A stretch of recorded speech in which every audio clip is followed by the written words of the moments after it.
and welcome to Charts and Hearts. I'm Sarah, and she's Lindsay. And together we're working our way through an epic list of rom-coms in order to find and categorize tropes in the hopes of creating the nerdiest spreadsheet podcasts have ever seen. And welcome to Bonnie Hunt Month, or, February. And Hooray. This week's episode is Return to Me. Man. Why isn't this movie more popular? It should be so popular. This movie's so good. It's so good. Ugh.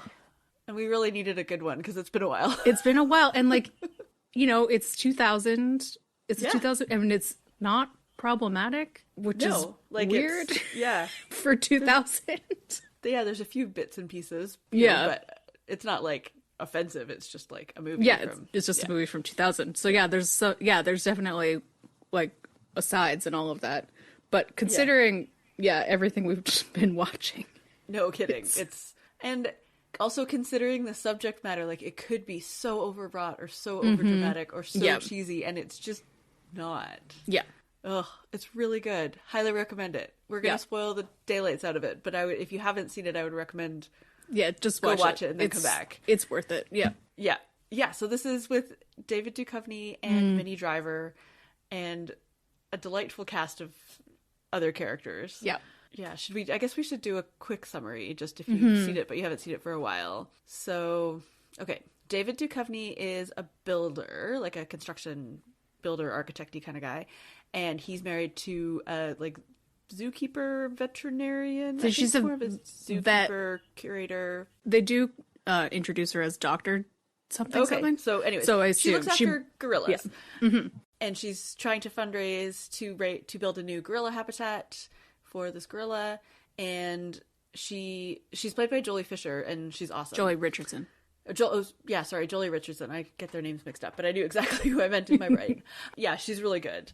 Mm-hmm. And so they're at a fundraising gala, and she's killed in a car accident on the way home from that. And the two of them were high school sweethearts. They've been together since they were 15 and married since they were 20. And then meanwhile, we've got Minnie Driver, who's in hospital, and she's been dealing with heart disease since she was a teenager, and is desperately waiting for a heart transplant. And she gets David Duchovny, Bob's wife's heart, and then they sort of meet by mistake at her family restaurant, and a year later. It's at least a year later, or no, it's around a year later. Yeah.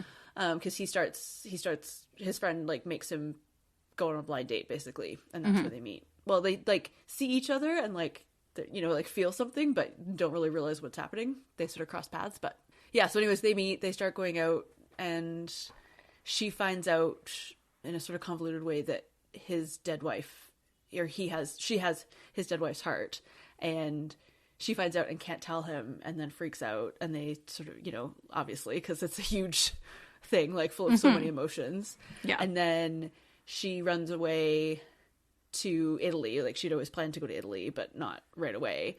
And then it's of course, it's the week before the big event, the opening of the gorilla habitat. And he flies to Italy to find her, and they sort of everything's fine, and it's really sweet. And then the gorilla habitat opens and everything's great. Yep. Yeah.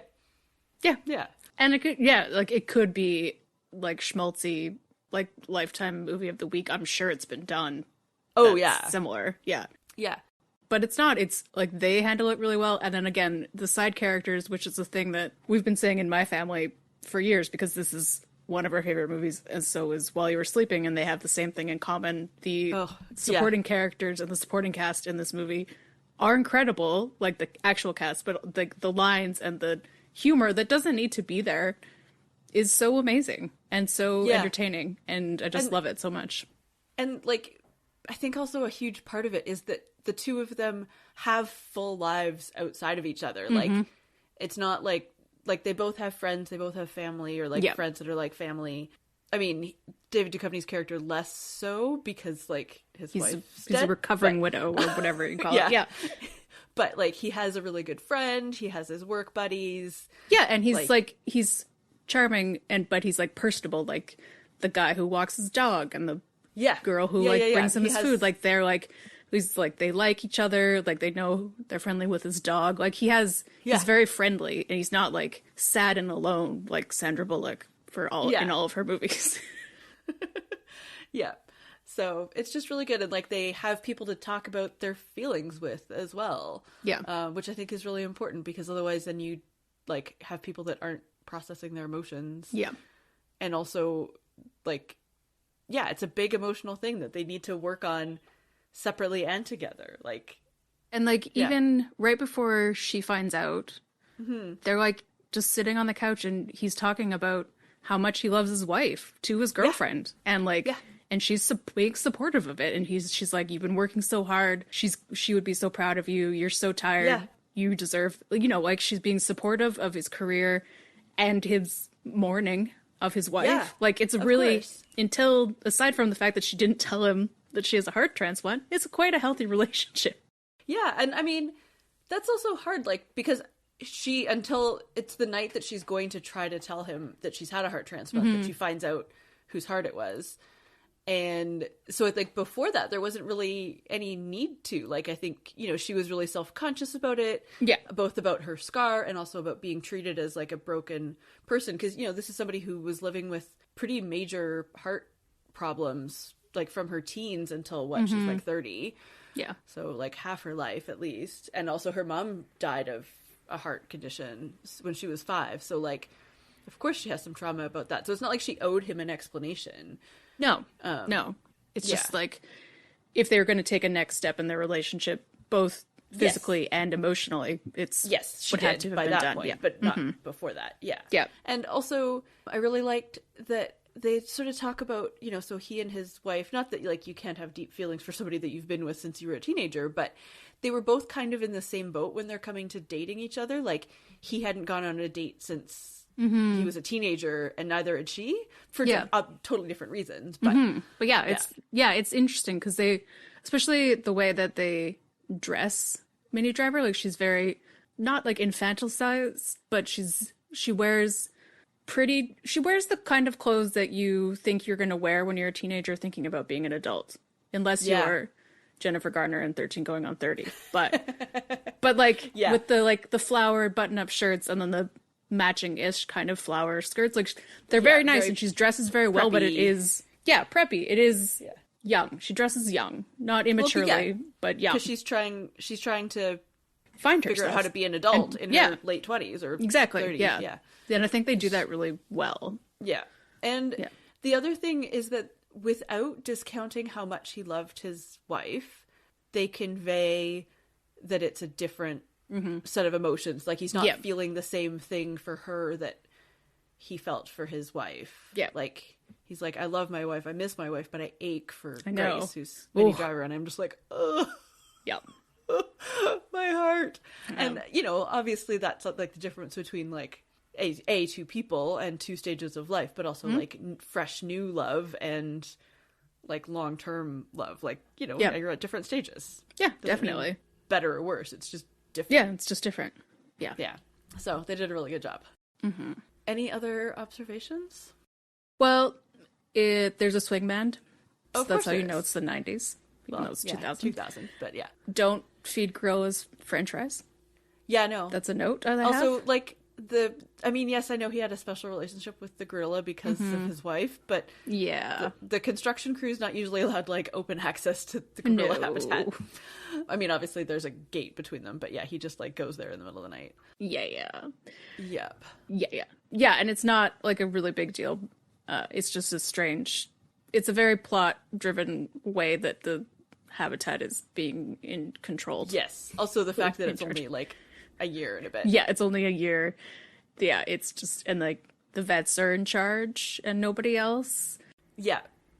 I mean, there are those office people of other guys, but it's like the vet is the point of contact for the construction crews. That's not, vets don't have that. Yeah, and the vet also has to go into the guys with the suits and is the only one who can solve the problem. It's weird, but it's whatever. It's a movie. It's fine. It only is a problem for people who have experienced behind the scenes it animal facilities. Indeed, yes, and lived through multiple construction projects. Yes. In those. Okay. Should we talk about the old guys and the other supporting cast before we move on? Yes, because they're all so good. So we've got Bonnie Hunt, because it's Bonnie Hunt month, who also wrote and directed the movie. Yeah, and they filmed it in Chicago, and her entire family is in it. If you watch the credits, like every third person has the last name of Hunt. Amazing. And then her husband in the movie is played by Jim Belushi, who's freaking delightful in this. I know, it's weird. Awful because he's like the stereotypical kind of useless husband, but he's also really charming.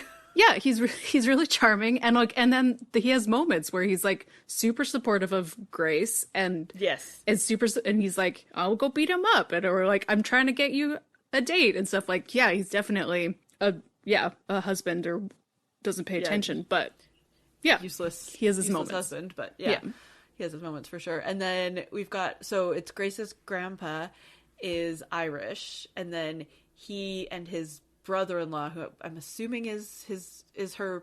I don't know. Like his wife's brother, maybe. I'm not sure. Anyways, he's Italian, and so the two of them have an Italian-Irish restaurant that doesn't ever really seem to be open except for like twice. Yeah, but it does very well. Yes, yeah. And he's played by Carol O'Connor, and he's really good, except the accent's a little ishy, but... Yeah. And then there's two other old guys. One of them is supposed to be Bonnie Hunt's dad, and then the other one I don't really know where he came from. Yeah, I don't know, he's they're just around. Like the random old guys. Just like random old guys. Yeah, they work in and then there's the old lady too. Yeah, waitress. Lady. And they just spend like all night. They like stay up all night playing poker and arguing about who's the best singer and who's the best baseball player. And they're amazing. So amazing. And then we've talked about him before, but the vet at the thing who was like the wife's best friend and then becomes really good friends with, I think they were close before, but like become even closer.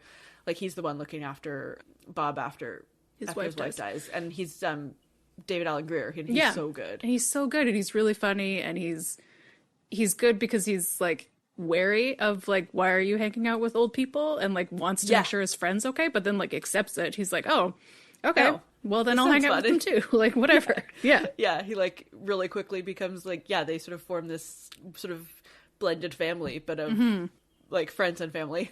It's really sweet.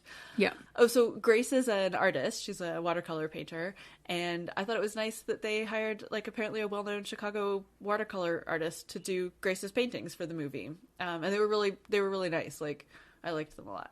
Yeah, they were fun. Yeah, and then the last note you have that is there is, I think probably because it was written by a woman, there's so many jokes of, we've told, he had a transplant too, and it's like hair plugs. And, I told him you had some work done. I told him you had your chest work done. Like that level of stuff, but there's nothing about breasts at all. Like they're not mentioned in any way. Yeah, there was still too many of them, but it's nothing about like, oh, like what do you mean you had a boob job? Your boobs are small, or like none of that. It's just like she's like, I don't want people to think that I had a breast implants. Like that's the only thing. Which fair enough. Yeah. Okay. There's so many tropes. There's a lot. But they're really well done, so let's talk about them. Okay. So first, of course, it's Bonnie Hunt month, and so here we have Bonnie Hunt, best friend. First time, check. Yay. Ta-da. Location trope, we've got Chicago and we've got Rome, because she goes to Rome and then they reunite in Rome. Yep. It's great. Yeah. And then we have the perfect dead wife, which is the point of the plot, but she is definitely, and it's not harped upon really at all. It's just kind of in the beginning they do kind of hit you over the head with it a little bit, like she's so amazing, everybody loves her, the dog loves her, she's fantastic. Whoa. But it's not too bad after she dies. He's not like can't find love because nobody compares to his wife. He can't find love because it's only been a year since his wife died, and we've got our wise and funny old men. Oh, so many of them. Yeah, and then we do have a very sad dog. Like, he's not sad, but he's upset that his wife, his like, owner's dead. And also, bonus, confused or, like, sad gorilla.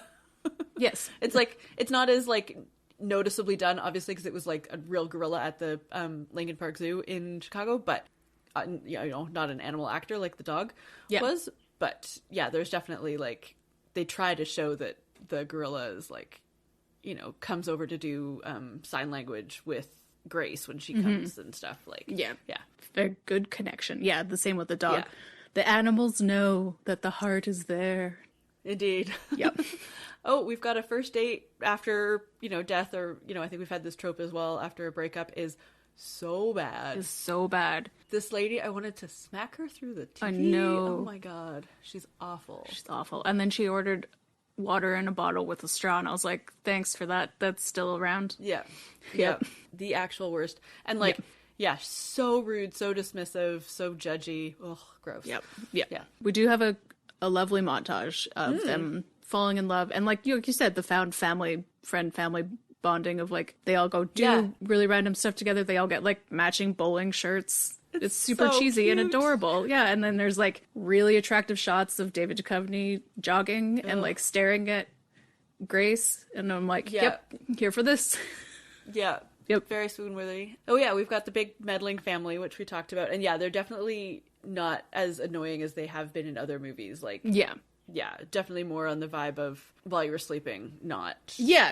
Like Other the ones, will yeah. be like, I'll put the candle out for you and turn music on so you Yeah. have a romantic time, but not like I'll set you up on a weird date with your ex person Yes, when you're exactly. actually a lesbian. Like Yeah. we've had before. Yeah. So Yeah. yeah, and love at first sight. It's Yep.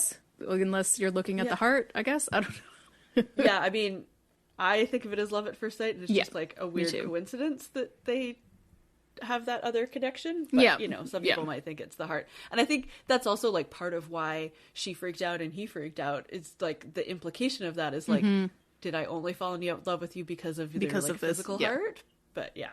Yeah. But I think they don't explicitly talk about that, but also like, even if it's true, does it matter? Does it matter? Like you're still Yeah. you still have the feelings. Yeah. Yeah. Yeah. Yeah. So many tropes, but well Good. done tropes. Yeah. Okay, Lindsay, does this pass the Bechdel test? Yes. Yeah. A lot of the conversations between women are about getting a new heart and Yep. stuff like that, but still counts. And also, like we and- said, like they talk about her life and like Yeah. getting out there and doing things, and Going to Italy and some of that is about going on dates with men, but also some going to Italy, riding a bike, not being Yeah. afraid of your scar, like all sorts Yeah. of things. Yeah. she's there's good female characters in this, obviously. It's Yes, it's written by a woman. Okay, let's make a pie. Okay. Okay, arguing over the best singers and baseball players. I feel like this is just like what Bonnie Hunt's father is like, the entire like I her would real assume life so. father. Yeah. Yeah. I'm gonna say like 15? Yeah. Yeah. Yeah.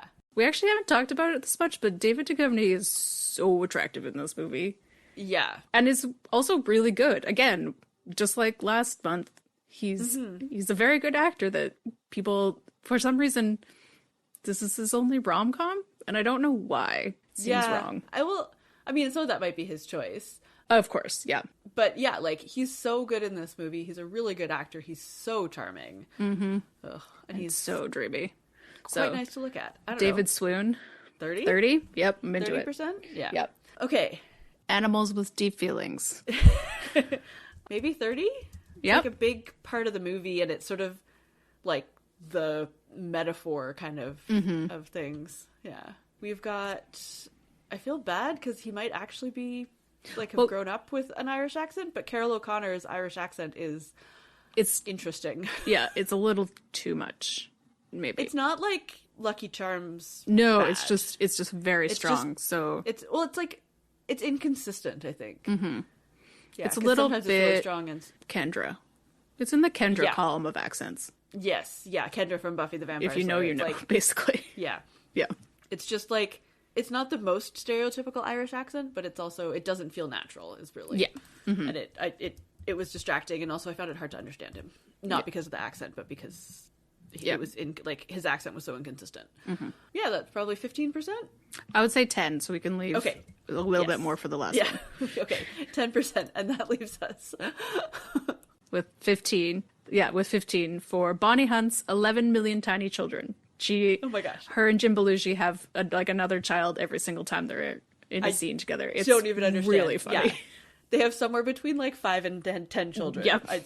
Not even kidding. Like they are. There's so many of them. Irish Catholic. They are Catholic. Yes. Like it's a movie with religion in it. It's not a religious movie, but there's a lot of religion in it. And like it's Chicago Irish Catholic. Irish Catholic or Italian Catholic kind of dealio. Yeah. But still, and like the oldest one is like 8. Like, they're tiny. Yeah, they just keep happening. And they're like, and they call it out. Like, Jim Belushi's like, they're asleep, let's do it. And she's like, our rhythm gets us in trouble. And like, even at the end, she's pregnant again. And I'm like, how is this happening? Oh, I missed that.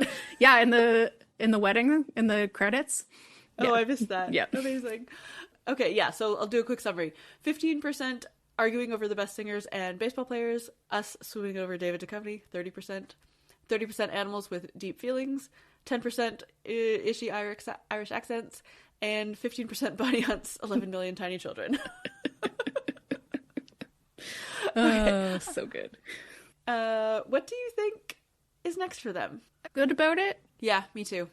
I think that they had a good relationship. It went slowly. Yeah. And they're adults. Yeah.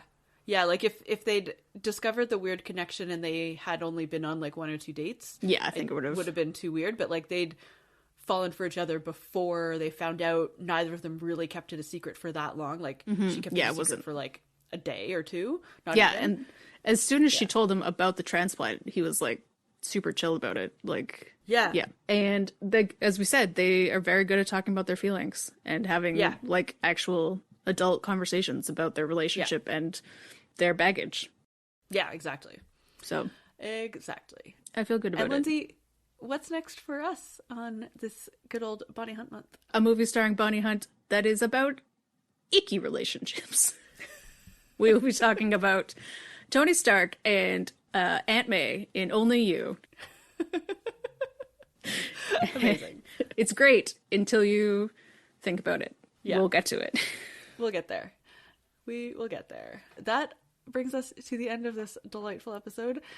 You can leave us a rating or a review wherever you get your podcasts, and you can find us on social media. We're at Charts and Hearts Podcast on Instagram and Facebook and Threads, and we're at Charts and Hearts on the Twitters. Or you can head to our website, chartsandhearts.com, where you can submit your suggestions for rom-coms and tropes for us to add to the list. I literally 2 days ago remembered that French Kiss exists, and I love French Kiss, and I own French Kiss, and yet we didn't do it for Meg Ryan month. So if somebody can drag up another Meg Ryan movie so we can do another month, that would be great. Or we'll do a Kevin Kline movie. I don't know, a month, but now I'm sad because that movie rules. Anyway. And yeah, we could have done it instead of... Yeah, there's so many better Meg Ryan movies.